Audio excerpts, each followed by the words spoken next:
এক গ্রামে ছিল এক চাষি। তার নাম ছিল রামু। রামু খুব অলস ছিল, তবে মাথা বেশ কাজ করত। একদিন তার গরুটা মাঠে চাষ করতে গিয়ে হঠাৎ হারিয়ে গেল। রামু তখন গ্রামের সবাইকে ডাকলো সাহায্যের জন্য। সবাই মিলে খুঁজতে শুরু করলো, কিন্তু গরুটা কোথাও খুঁজে পেচ্ছিল না। তখন রামু বলল, আমার গরুটা যদি কেউ খুঁজে দেয়, আমি তাকে 100 টাকা পুরস্কার দেব।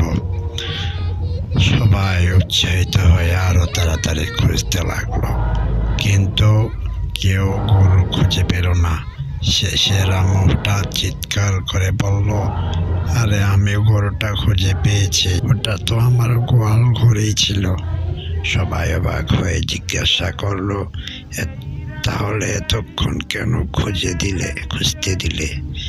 রামু হাসি দিয়ে বলল, আর কি, গরু না হারালো তো 100 টাকা দেওয়ার কথা বলতে পারতাম না। গল্পটা যদি ভালো লাগে তাহলে একটি সাবস্ক্রাইব করে দিবেন প্লিজ।